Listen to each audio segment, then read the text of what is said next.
Depuis le mois de janvier Otobandi, allez vérifier sur les comptes des sociétés publiques de l'État. Les comptes des sociétés sont vides. Tshisekedi, qui voit les comptes de l'État être rouges, a mis en place une politique dévastatrice. Il s'est permis d'aller ponctionner dans les comptes des sociétés sous les rubriques de l'effort de guerre. En 3-4 mois, M. Tshisekedi a ponctionné près de 2 milliards de dollars sur les comptes des banques. Nous avons de bonnes nouvelles, je crois, à venir avec le Rwanda et le Congo. Et je pense que vous allez voir la paix au Rwanda, au Congo et dans quelques autres pays alentours. Ce sera une chose formidable. Nous espérons donc que cela va se produire. Et votre administration investira également plus de 60 milliards dans le corridor de la libido angolaise qui transportera essentiellement des minéraux essentiels du Congo, de l'Angola et de nombreux autres pays. Nous cherchons à faire de belles choses tout en gardant la paix. Nous allons maintenir le calme.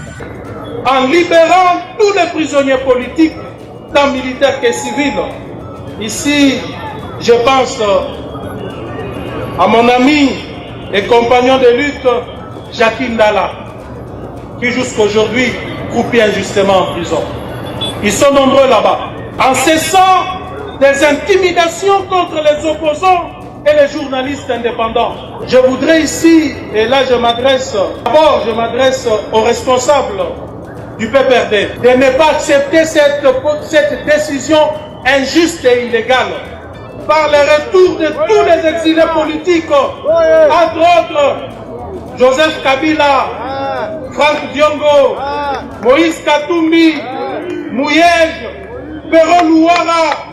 Cela pose la question de la République démocratique du Congo, pays à la superficie immense et à l'organisation étrange des richesses frontalières. Il faudra bien qu'à un moment ou un autre, il y ait un dialogue qui ne soit pas simplement un dialogue conjoncturel, mais un dialogue structurel. Comment, dans cette région du monde, on partage l'espace, on partage les richesses et on accepte de comprendre que la géographie a ses lois, que les pays changent rarement d'adresse et qu'il faudra apprendre à vivre les uns à côté des autres.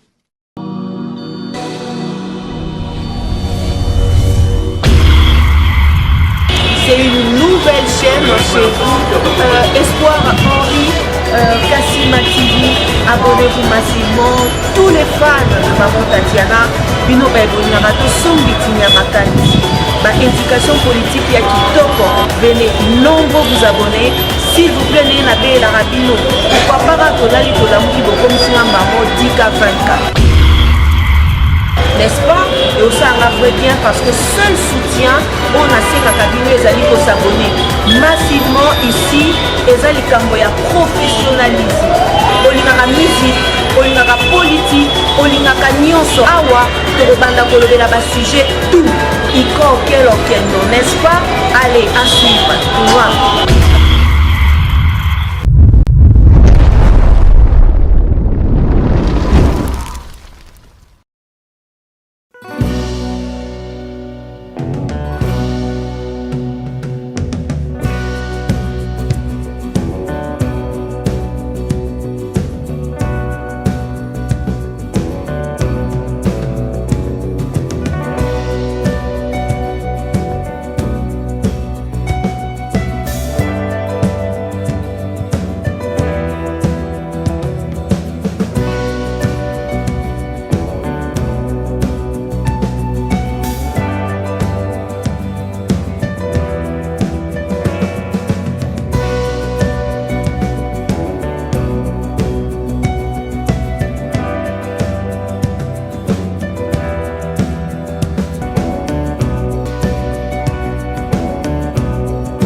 Bienvenue à vous, nos fidèles internautes de partout dans le monde. La personne va m'emboter ya mingi biskanyo surtout bisil ko zwa mabino.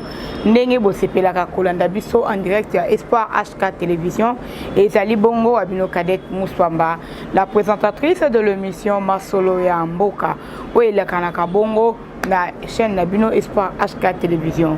Ce que Zali Mbalano ya liboso ya kolanda biso na sengi te obandana liboso ko s'abonner, ko liker pe ko partager lien pour que vous allez toujours informé à temps réel, que vous en avez, que activer son de cloche pour que vous allez toujours informé, n'attendons surtout émission ya sika et Zali Kokota. Lelo et Zali Bongo, na ina moi li solo mukie, wapi te solo la ensemble, te bengi analyse autre sur la mukie na moye matali politique ya mboka Congo RDC. Alors donc on a pena mo laïté na analyse na mokolo mwa lelo pamba te Zali bobele moye matali kolika politique ya mboka Congo na biso oyo ezali kopesa pena mwa bulu yeke nde toye ete tomeka kosola yango to faire comprendre na ba abonné nyonso surtout ya Espoir HK Télévision. Dernièrement, tout le bel qui a le solo ya mwana mboka Vital Kamerhe oyo wapi azali bongo président ya Assemblée nationale le lengini ya comment qui se lamenté na tina na budget na ye obasili kokata oyo Assemblée nationale a comment qui voir même que somba ba papier pour na kosala ba plénière et comment qui asomba yango na ba propre fonds na ye to pe na mbongo oyo ezali bongo ko uta na ba poste na ye donc ba kata qui a à peu près 40%. Il y a budget pour l'Assemblée nationale. Alors, il paraîtrait que Bakata Kiyango pour un effort de guerre. Alors que c'est là recherche, il y a des informations, mais pas plutôt que découvrir et que Ezali Bongo Lokuta Bakata qui était pour un effort de guerre, mais plutôt ex-semé qui n'a oh Ezali Bongo ministre ya budget, nde oh Asili Kokata mbongo wana azo sale kanai azo pénaliser ye donc akati te azo sala azo pénaliser ye pona kopesa ye mbongo wana alors ye aki kolela micro bongo natina ete ezali bongo effort de guerre nzoka te ezali monsieur Aimé Boji azali ex-semé kina ye ndo azali kofina ye bongo ye azali ministre ya budget ndo azali kosala ye bamakambo wana na kanda ya ndeko ne ya mwasi ndenge bazala suti alors nde sali ete a kanaye ndenge wana. Alors na sengi na régie finale ba balancer biso na no vidéo ya mwana mboka Loire azali kolobela ba compte sur les entreprises de l'État et bongo tokutana na sima ya vidéo. Depuis le mois de janvier, le lotoza le 40e, le lotoza le 24 avril. Depuis le mois de janvier Otobandi. Si le lot ça fait 3-4 mois. Allez vérifier sur les comptes des sociétés publiques de l'État. Les comptes des sociétés sont vides. Lorsque nous avons commencé cette année, c'est une révélation que je vous fais. Les banques, et même le compte du Trésor par rapport aux sociétés, les banques ici, qui logent le compte des sociétés, affichaient un montant de 3,5 milliards de dollars à peu près. C'est-à-dire, vous avez l'OGFREM qui a son compte, par exemple, chez Eurobank, 5 millions, 100 millions, je ne sais pas. Vous avez le tel qui a son compte dans telle banque qui est de 30 millions. Vous avez l'OFIDA au niveau du compte du Trésor public qui a ceci, qui a cela. Mais depuis le mois de janvier, Tshisekedi, qui voit les comptes de l'État être rouges, a mis en place une politique dévastatrice. Il s'est permis d'aller ponctionner dans les comptes des sociétés sous les rubriques de l'effort de guerre. On impose aux sociétés sans réfléchir. Bayena Bank, moi je fais mes combien? 50 millions. Bopé ça 3 millions de dollars. Rubrique effort de guerre. Bakaina CNSS, bon ça combien? Oh, ça autant. Bopé ça. Il a ponctionné. Et aujourd'hui, en 3-4 mois, les comptes des sociétés de l'État sont passés de 3,5 milliards de dollars aujourd'hui, au mois de janvier. Et là, nous sommes au mois d'avril. Tout est au rouge et Tigali 1 milliard. Donc, en 3-4 mois, M. Tshisekedi a ponctionné près de 2 milliards de dollars sur les comptes des banques. tolobelaki yango mpe dernièrement kala te ete mwana mboka mpe oluwara aconfirme lelo koloba ete kobanda mois de janvier kino lelo oyo mois d'avril ezali kosila entreprise ya l'état ezali bongo bakati bango bongo mbongo na moto ya mingi penza pamba te bakati yango na effort de guerre. Et alors mbongo yango bakati ezali à peu près 2 milliards de dollars oyo basili kokata pour na tina ya ba effort de guerre na ba société publique oyo ya l'état, alors que mbongo oyo tozali nango ezalaki 3 milliards oyo ezalaki bongo na budget ezalaki 3 milliards 500 millions de dollars oyo wapi esilaki kokota na libenga na biso. Mais lelo oyo basili kokata bongo na ba entreprise publique ya l'état basili ko retrancher bango 2 milliards de dollars. Donc bon on est wana e katami kaka na ba effort de guerre bakati yango bongo na SNEL, bakati yango bongo na ba Régie des eaux, bakati na ba OGFREM, bakati na ba ONATRA. Donc ba société nyonso tout wana basili ko retrancher bango mbongo moto ya 2 milliards oyo ekei kaka ndenge wana. Alors moto na biso zali ya koluka koyeba soki ya solo mbongo yango ekei penza na effort de guerre ya solo pona nini awa pe mobeko esilaki kokwea ke ba déjà bakoki susu te kozwa suspension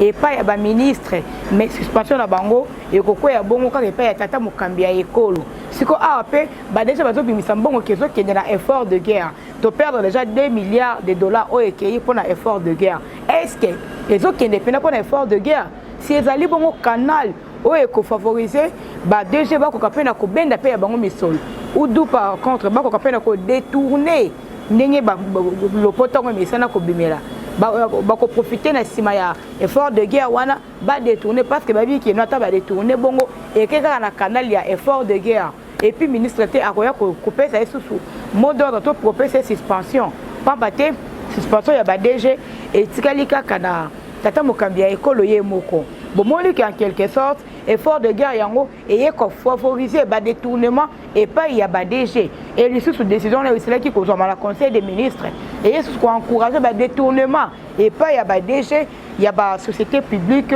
de l'état na moto ya 2 milliards wana en quelque sorte et ko affaiblir ba société publique ya l'état pamba te et kokota en faillite mbongo ebele zo katana ezo kende kuna. Il paraîtrait que ba doubler ba soda mbongo na bango soki pe ezali ya soda te ba doubler bango salaire parce que il y a des audios autocollés ko lexa yango en direct pour la raison de sécurité oyo wapi ba militaire msusu baza kuna na front précisément na Uvira bazali ko réclamer te mbongo la bango basili ko doubler yango te. D'ailleurs bazozwa kutu yango te oya bango ya kala bazozwa pe yango te. Donc ezo pesa pena passe mingi alors que 2 milliards et 4 bongo na ba mbongo oyo ba société publique ya l'état ezali ko kotisa esi ko katana pona effort de guerre. Alors ils ont même ba société yango en faillite et ko risquer était mokambi tata mokambi ya ekolo to pe président oya koya sima ya chef de l'état Félix Tshisekedi akuta pena ba société wana en faillite pamba te mbongo ezali toujours kobima na tina na yango. Alors okuta yango bongo en faillite ko senga ye musala makasi ya kolamusa ko remonter yango izo mazusu ndenge ezalelaki yango tozali ko benga yango na lopoto ete canard boité.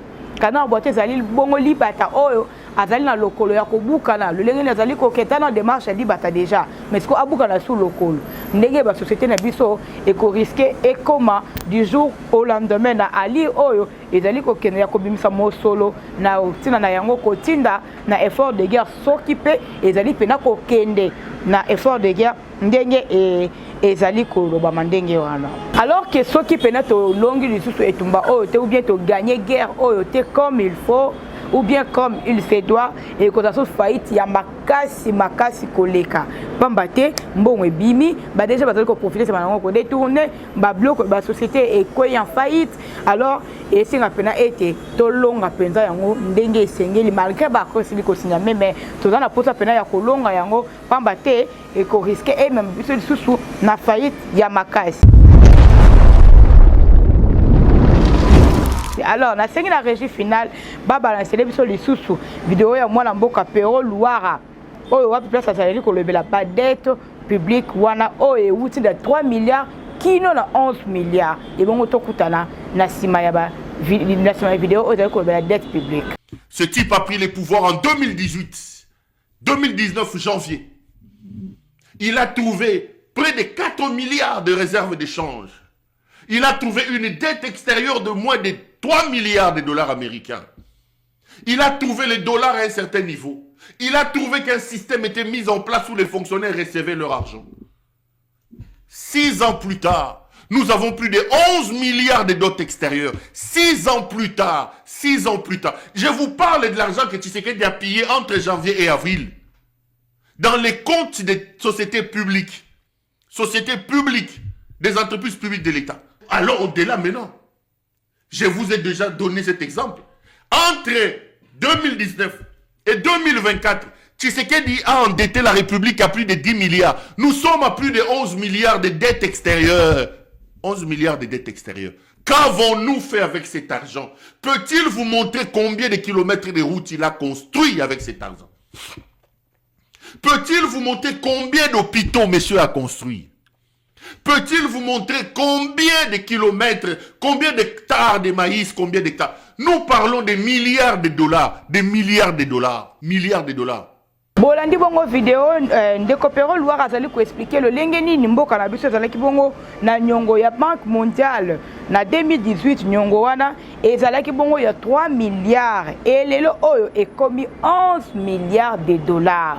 Tolobara eloko oyo chaque fois. Donc bobeleka kana 6 ans comme en 2018 si lelo oyo tokomi na nyongo ya 11 milliards de dollars. Alors tozomi tuna soki 11 milliards wana basali na yango nini ebele ya nyongo oyo tokomi nango na Banque mondiale. 11 milliards c'est trop.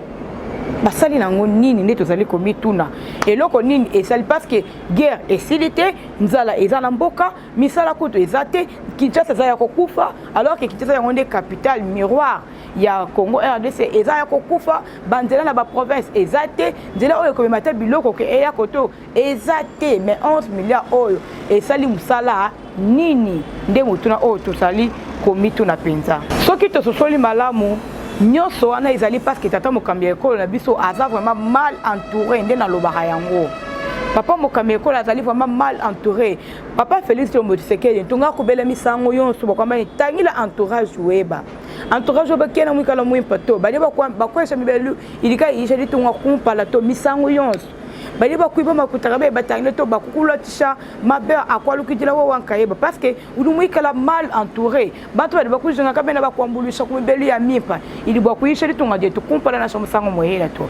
Si seulement il était bien entouré ou soit il était entouré na bato motema malamu na bato oyo bako balingi mboka Congo lokola ye moko linga mboka Congo soki azaki entouré na bato oyo bako sunga mboka na biso na kokende liboso mbele tokoko koma na nyongo wana te na 6 ans kolongwa de 3 milliards à 11 milliards c'est trop, c'est vraiment trop, hein. Nous surtout c'est parce qu'elles sont mal entourées. Ce qui est exemple, la dépense en francophonie, ils en ont 40 millions de dollars. Mais exagérer la dépense qui est à 340 millions de dollars. Donc, nous surtout kulukaka ke oye kota koto oya benda par na et tout ça la penza malamu mingi te. Ce qui est exemple neutre immeuble ya IGF centre financier immeuble ne tongame ya 8 niveaux so to 340 millions oyo balekisaki na francophonie ba diviser yango par 8 millions wana oyo batongeli immeuble ya IGF et peut être à peu près 43 immeubles ya bongo immeuble net ya centre financier tokozwa 43 immeubles ya bongo c'est-à-dire tokozwa na ville moderne oyo na forme ya centre financier wana juste na mbongo oyo 340 millions oyo elekaki na dépense ya francophonie mais so tokoki kozwa yango te c'est parce que le chef de l'État Félix Tshisekedi azali mal entouré azali na bato te oyo bazosunga ye na ndenge nini ya kopesa batoli ya malamu mpona kofaire avancer mboka na biso na lolenge esengeli. Alors soki tolobi ete tozwa mbongo oyo batongi arena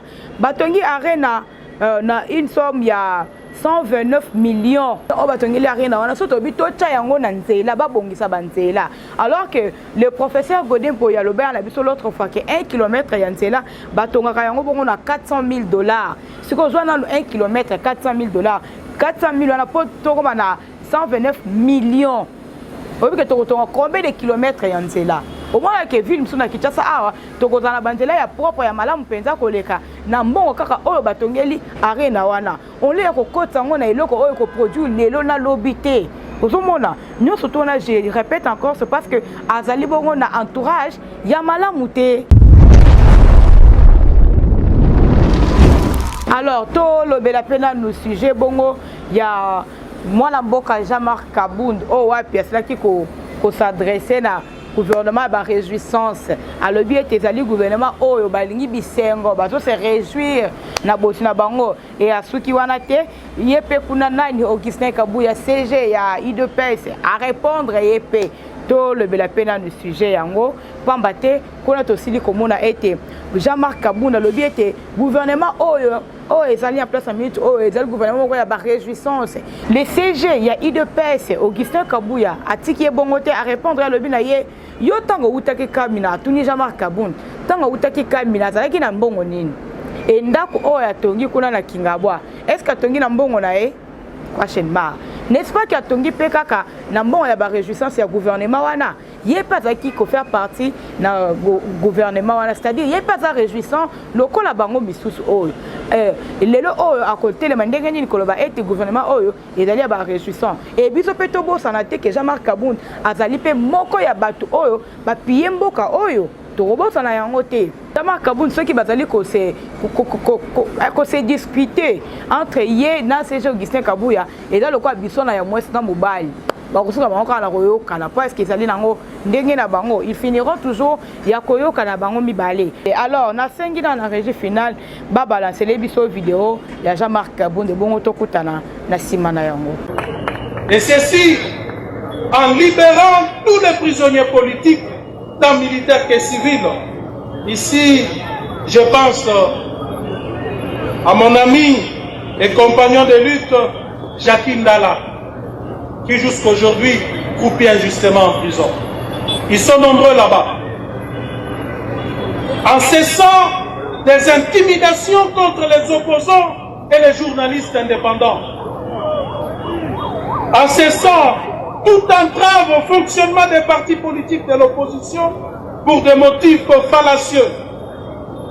Ici, je veux faire allusion à la dernière décision prise contre le PPRD. Je voudrais ici, et là je m'adresse aux responsables du PPRD, de ne pas accepter cette décision injuste et illégale, de rejeter cette décision et de fonctionner comme si cela n'a jamais existé. Car elle est illégale, elle reflète l'arbitraire dans sa forme la plus absurde, doit être favorisée par le retour de tous les exilés politiques, entre autres Joseph Kabila, Franck Diongo, Moïse Katumbi, Mouyej, Perron Louara. Les consultations qui ont été menées par le pouvoir en place en vue de la formation d'un soi-disant gouvernement d'union nationale et considèrent que cette tentative de débauchage de formation politique de l'opposition ne peut apporter aucune solution durable à la crise congolaise due à la mauvaise gouvernance, couplée à l'arrogance des dirigeants actuels, qui a des ramifications au niveau régional, voire même international. Bon, comprendre que Bisson n'a jamais Kabound na tata mokambi ekolo ezali bongo pona soki nini te mais ezali bongo basé na ba carré minier. Et biso tout comprendre que mutu oya géraka ba carré minier ezali bongo tata mokambi ekolo yemboko parce que CG Augustin Kabuya asili bongo koloba yango to comprendre biso na bango ezali bongo makambo ya carré minier entre autres yokoki pe Corneille nanga ko réclamer pe sur makambo ba carré minier pour c'est-à-dire guerre na bango ezali bongo na basé na bakambo o etali carré minier nde oyo basili ko tuna jama kabone tanga utaki kamina zalaki na nini azu yango nyonso kaka na gouvernement yango. Lelo o toloba nini ndenge selon CG Augustin Kabuya azali koloba toloba nini de poto to soit que Jean-Marc Kabound a comme crédible il faut être sur place à zwa mbongo ya kotongela ndako mais ça nango ba makambo na bino lelo o soki bokosala biloko wana biso tota biloko boloko ndako ezika et puis toyeba te ndenge nini kobomela moto ndako voisin so ezosika oyeba te obanda momongo tongo lolenge nini parce que ezali bango na bango les foufous de même mbadi iloba nango bakinois ntango ozobosana ete Jean-Marc Kabound azalaka bongo président sectionnaire ya UDPS kuna na Kamina avant ete aya Kinshasa quand même azali mpe na mbongo soki lelo bokotuna soki mbongo atongeli ndako azwi wapi mais allez-y comprendre alors quelque part Jean-Marc Kabound pe a falsifié ka kombo na ye parce que a comprenait que tata mokambi ya ekolo azana bosenga ete en tête ya UDPS azala bongo kasayen te alors il paraîtrait que non Jean-Marc Kabound kombo les alaki Kabunda Wakabunda. Donc Jean-Marc Kabunda Wakabunda. Et tant à comprendre que tata mokambi ya ekolo azali bongo na posa te ki acha kasayen en tête ya UDPS nde ake ko falsifier kombo na ye. A commission Jean-Marc Kabound à Kabound. À Longoliana et puis il est d'origine du côté Kananga mais a changé balamoko a commis mon origine Katangé. Nous sommes pour conquérir poste wana ya secrétaire général ya UDPS. Alors au moins que mabe ya Jean-Marc Kabound ezali kaka te ko falsifier kombo na ye donc e bandeli na inde ezalaka déjà mabe ye pe muto sala ete tata mokambi ya kolo alonga na Genève aya lelo oyo parce que alinga kiatika na Genève a supporter mwana mboka Martin Fayulu konza na ba élection législative ko leka lobité okotika na ndenge wana te to bimba abimi bimisie na Genève et ye pe muto alaka na PPRD ete PPRD beaucoup katsa fleuve na Nange des personnes comme moi mettre en Algérie mais là à partir de Jean-Marc Kabound à Kabound alors vous comprenez que Jean-Marc Kabound a ça la ma bébélé pour le peuple congolais et le oyo a koki ko c'est la vérité qui a comme muto malamu yenda comme ko critiquer le gouvernement en place alors qu'il fait aussi partie de ce gouvernement a ça na ma bébélé oyo a ça la population donc tokoki pas tellement qu'on dit mais là makambo o azoloba entre autres il semblerait que azo jouer rôle ya faux opposant donc ceux qui tata mokambi ya ekolo akozwa ebonga pour la mandat ya misato te akoki ko glisser Jean-Marc Kabound na esika na ye tozoyeba te je oyo ezali kobetama entre bango mibale donc tozali te tokoki te kopesa Jean-Marc Kabound confiance na makambo azali kosala comme si azali vraiment vrai opposant ya tata mokambi ya ekolo non on en doute na sortie médiatique ya Jean-Marc Kabound alobeli bongo gouvernement réjouissant de tout koloba alobeli pe les sous suspension oyo basili kopesa bongo na parti ya PPRD alobeli corruption alobeli ba mafia alobeli ba détournement oyo ezali kosalema au sein ya gouvernement alors azangi sipete koloba bongo ba exilé politique oyo wapi bazali libanda ya mboka alors oui nyonso tout alobi wana ezali mabete eza malamu état que démocrate esengeli penza ko kolobela yango mais tobosana te ete tina nini oyo Jean-Marc Kabound à côté la prison ezalaki te parce que tobolaki bapine ya mama Marthe non mais ezalaki na makambo ebele ebatamaki na nsima wana lokuta na ye ekotaki na kati makambo bango ya bakare minier donc selon ba recherche to découvrir que ezalaki mpenza na makambo ebele oyo ebatamaki na nsima na yango wana. Sengi na régie finale ba balancer les biso vidéo o ya ancien président ya France o wapi Sarkozy Nicolas ndenga zalaki ko réclamer partage ya richesse ya Congo na bamboka misusu bongo tokutana na sima ya vidéo. L'assurance que l'ensemble de ces questions sera réglé de façon globale, ça met en cause la place, la question de l'avenir du Rwanda, avec lesquels la France a repris son dialogue, pays à la démographie dynamique et à la superficie petite. Cela pose la question de la République démocratique du Congo, pays à la superficie immense et à l'organisation étrange des richesses frontalières. Il faudra bien qu'à un moment ou un autre, il y ait un dialogue qui ne soit pas simplement un dialogue conjoncturel, mais un dialogue structurel. Comment, dans cette région du monde, on partage l'espace, on partage les richesses et on accepte de comprendre que la géographie a ses lois, que les pays changent rarement d'adresse et qu'il faudra apprendre à vivre les uns à côté des autres. Bouti bongo kolanda lolengeli ni Sarkozy Nicolas, ancien président de la France, azali bongo kolobana tina ko kotela Rwanda. Tina tusu ya ko kabola richesse na biso na Rwanda. Alobi ete Rwanda ezali mboka moko ya mukie mais que ça la population est belée par densité. Alors que azali pe na bomengote. Alors que Congo ezali mboka monene, ezali pe na richesse ya mingi de esengeli na Congo ko pesa ndambu ya richesse na Rwanda pamba te et ko sala ete bango pe basali bakoka ko survivre na bomengo wana. Donc richesse ya mboka na biso mboka nyonso to ezoluka kaka koya ko benda yango.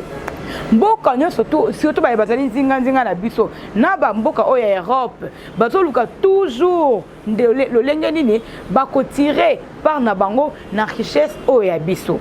Président Sarkozy alobaki yango depuis 2010 ete toyoka na biso na Rwanda pour que Rwanda comment exploiter richesse na biso. Yangana boyoka ki Massa Boulos o apataki qui envoyé spécial à Donald Trump tango yaki na Congo alobaki ete Rwanda azali bongo leader économique pardon, il y a région, il y a Grand Lac du côté est wana. Abenge leader économique, il y a région, il y a Grand Lac sur base de quoi alors que besoin de tozana bomengo, besoin de tozana ba minerai mais ba bengi Rwanda leader économique pambate makanisa bango nyonso izalaka kaka no toka bola bomengo na biso na ba Rwandais. Vidéo ya mwana mboka Alain Bolodja bipa bazali kolobela ba accord au tata mokambi ya ekolo asili ko signer na bayi Amerika ba accord militaire au tata mokambi ya ekolo asili ko signer a signer yango bongo na société privée américaine et non na état américain non a signer yango na gouvernement américain te maintenant société moko ya sécurité privée américain. Donc Congo toza pena na chance te ezo pesa pati pamba te toza pena na chance te na makambo to lobani surtout ya ba accord oyo tozoke nango kaka mbilinga ka ndenge wana to ebite tata mokambi ekolo soki esengeli na ye kosala nini mpona kobimisa mboka na situation oyo to koti lisusu oyo ya ba accord oyo to koti lisusu na kati ya eloko to ebite de kobima yango lolenge nini pamba te toyokaki pe dernièrement awa Emmanuel Macron yepe kolobaki alingi akomba pe facilitateur yepe les sous alinga comme facilitateur na biso nyonso tu wana koluka kaka nini lolenge ni yepe ko tirer par na ye entre autres émir ya Qatar yepe les sous azalaki bongo facilitateur na biso to pe négociateur et à investir déjà plus de 4 milliards na Rwanda kuna pendant qu'il y a la négociateur na biso à investir na Rwanda kuna plus de 4 milliards déjà. Imaginons un peu de la situation le lengenin et biso moko qu'est-ce qu'on gagne derrière tout ça? Tout ça pendant la chance de participer mawapo na biso. Selon l'accord yango ezana 6 points. Oh ouais basili ko dévoiler, il paraîtrait que non ezali réel, to affirmer yango te mais il paraîtrait que non, il y a eu des accords au puis na Qatar entre air de gouvernement congolais na ba représentant ya AFC M23. Selon ba accord wana il y a eu 7 points essentiels au wapi basili kolobela na ba accord yango. Selon yango, il paraîtrait que non gouvernement a créé une police de frontières et que ça la bongo dirigée par M23. Nde mubeko ya liboso ce qui pèse ali ya solo to yebite mais selon oyo to landi le bien gouvernement a créé police de frontières oyo ko kamba bongo na M23 du côté est kuna. Donc ba frontière na biso et que ça la diriger na la police na pas policier topé ba militaire ya M23. Alors oyo ezali bongo accord ya Doha entre gouvernement ya M23 pe gouvernement na biso oyo etali kutu Rwanda te oyo Rwanda tana no libanda ba oyo ya Rwanda ezali bongo oyo ezali mekona na États-Unis mais oyo tozo lobela ezali accord ya Doha ndi oyo tozo lobela sikoyo. Alors gouvernement a seli bongo ko céder 43% il y a poste il y a commandement il y a Nord Kivu et 39% il y a Sud Kivu il y a poste il y a commandement et lingi nango je te koloba ke ba militaire na biso na ba policier na biso ba bongo 43% ba kozala juste na Nord Kivu de ba militaire na so dans 43% et ba kozala juste kaka na Nord Kivu parce que Bukavu na Goma et Sud Kivu bakozala bongo na 39% ya batuti nde bakozala kuna. Alors nyonso wana to yebite soki tata mokambi ya ekolo andimi yango mpona nini kosede 49% na nini na est du côté est na biso et puis na Bukavu Goma Sud Kivu kosede sous 39% na batuti to éviter accéder yango mpona nini est-ce que accéder yango juste mpona ko conserver pouvoir na ye to éviter est-ce que ça pour la sécurité na ye moko to éviter yango na lobaki ete to éviter soki makambo oyo Raymond Tshibanda o wapi azalaki o azali mokambi ya PPRD soki alobi ezali ya solo to pe ezali ya solo te mais sinon kike makambo Raymond Tshibanda sili ko biso pona ba accord o ya Doha entre gouvernement congolais na représentant ya M23 eza ya solo ekoupe ça pena pasi pe soni pona biso pamba te eloko oyo ba M23 pena AFC baluki ko zwa yango na mandoki bazwi te ba ko zwa yango na facilité kaka boye na négociation et ko la pena soni mingi pona biso donc eko bimisa pena ke toke na négociation pe to bimi faible na mandoki na tozalaki makasi te tokokaki te et to soki na négociation pe to bimi sous faible toke ko céder yango na négociation ndenge wana et ça la pena soni pour la République démocratique du Congo et ceux qui bazui 39% du côté nord Kivu et pardon 43%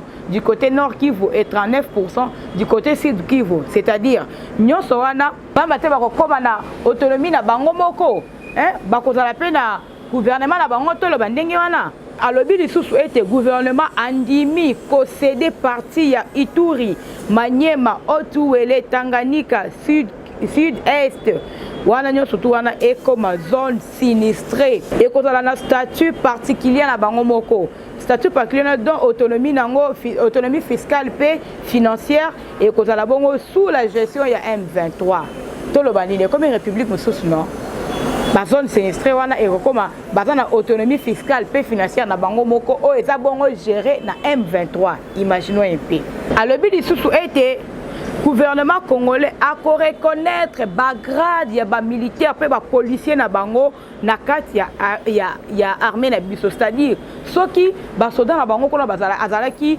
soldat bango aye côté na biso et azalaki kuna major tant ko FRDC a comme appelle sous major atikeli kaka major de na garde azali na kuna aye atikeli pe ka lisusu major y compris ba policier na bango ba ko reconnaître ba grade na bango et pas la police na biso awa balobi lisusu ete une commission d'enquête pour poursuivre les militaires congolais. Donc, la commission d'enquête pour poursuivre les militaires congolais et non les militaires M23. Imaginons un peu que soit qu'ils allaient à solo, Makambo, Tozotanga, Raymond Tshibanda Bimisi, qu'ils allaient à solo. On les poursuivre les militaires M23, plus soit les Rwandais, plus soit les étrangers, la commission d'enquête pour poursuivre l'armée congolaise. Imaginons un peu, pour poursuivre les militaires congolais. Imaginez un peu. Donc, ils ont fait ça.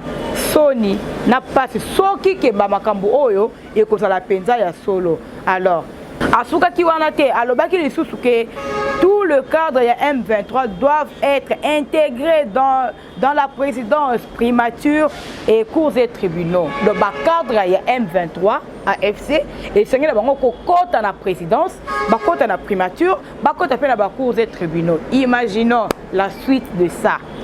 Imaginons un peu personne oyo mboka ezali kokoba kokende na ngonga net oyo asuki wana te abakisi lisusu ete M23 esengeli na économie administrateur et le maire et maire adjoint ya ba pe ba bourgmestre ya ba parti nyonso oyo kuna na est donc M23 esengeli na économie ba administrateur ba maire na ba maire adjoint donc na zone sinistrée wana côté wana nyonso ya est parce que kopesa bango 43% na Sud Kivu na Nord Kivu et puis 39% na Sud Kivu bango nde M23 nde économie ba administrateur côté wana économie ba bourgmestre économie ba maire na ba maire adjoint kuna donc mupanzi wana toloba ki komi nango république mosusu eza nango susu ya biso te parce que bakomi na bango na autonomie na bango moko bakomi komi gérer bango moko eloko balukaki yango wana ati parce que tant besoin wana moteke mbala moko bitumba pe kosala nini ekosila soki ke makambo oyo nyonso tolobi eza pena ya solo ekopesa pasi parce que ezalaki Raymond Tshibanda lobi ete ezali secret il y a accord oh ouais Salema qui na doa entre gouvernement congolais na gouvernement na représentant ya M23 alors Raymond Chibanda asili bongo ko bimisa ba secret yango s'occuper ezali ya solo toyebite na sengi na régie finale baba la section moi vidéo ya Donald Trump bipa et wapi journaliste oyo azali ko tuna e le lenge nini asili ko sala ete pour guerre et si là Namboka Congo RDC tokutana na sima ya vidéo. Monsieur le Président, tout d'abord, joyeux anniversaire à la Première Dame. Ouais. Président, Droite. vous venez de partager sur vos réseaux sociaux la bonne nouvelle pour l'Afrique. Pouvez-vous en dire plus pour le peuple africain? Tout le monde est tellement excité. Nous le faisons. Nous avons de bonnes nouvelles, je crois, à venir avec le Rwanda et le Congo. Et je pense que vous allez voir la paix au Rwanda, au Congo et dans quelques autres pays alentours.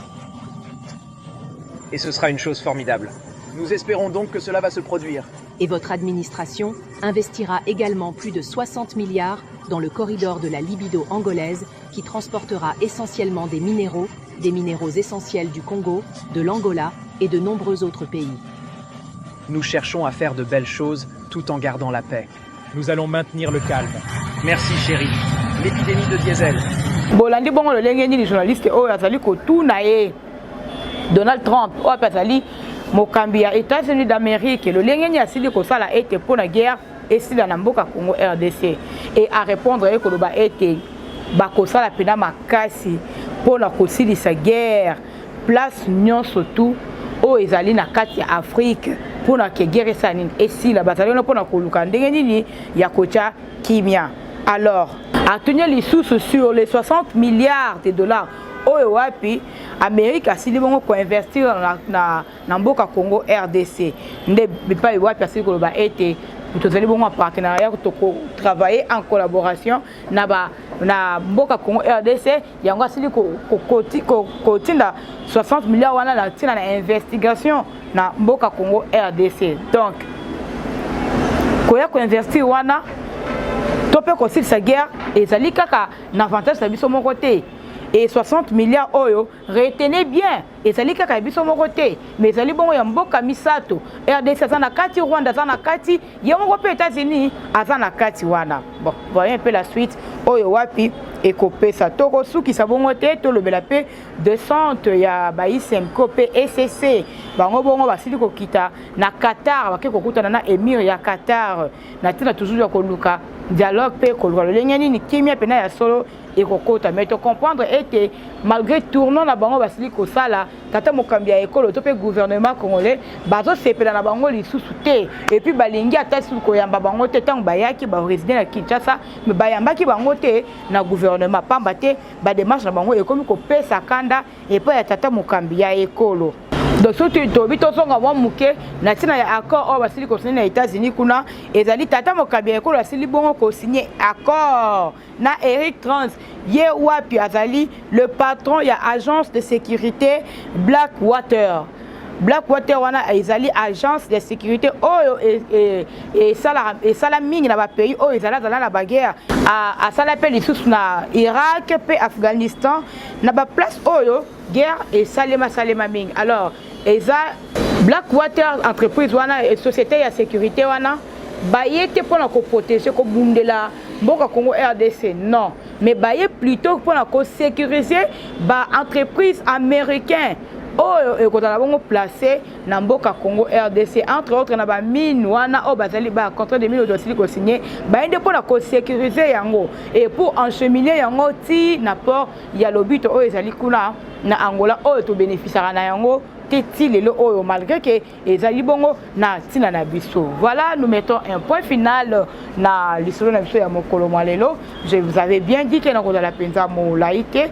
Alors muke na memaki pona mokolo lelo yango wana derrière les caméras c'était Popol Ayombe na masini kuna to moni bongo cordon opi mafiku kuna pe na coordination et Zalina coach Henri Kassima. Abonnez-vous massivement, likez et partagez.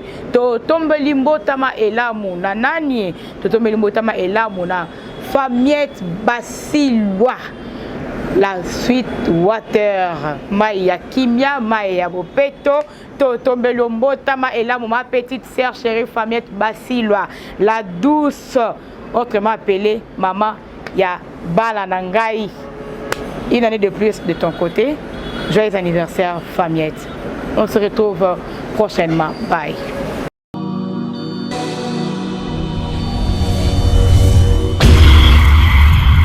C'est une nouvelle chaîne chez vous, Espoir Henri, Kassima TV, abonnez-vous massivement, tous les fans de Maman Tatiana, Bino Baibonara, tout son bitinia makani, ma indication politique ya kitoko, venez nombreux vous abonner, s'il vous plaît, n'ayez pas la rabino, pourquoi pas Tolali Tolamuki Bokomsima Maman Dika 24. N'est-ce pas? Et aussi on a vrai bien parce que seul soutien, on a ces cabinets, les alliés pour s'abonner massivement ici, les alliés ya professionnalisme. On y a la musique, on y a la politique, on y a la nyonso. Awa, que le banda kolobé là-bas sujet, tout. Iko, quel, n'est-ce pas? Allez, à suivre. Au revoir.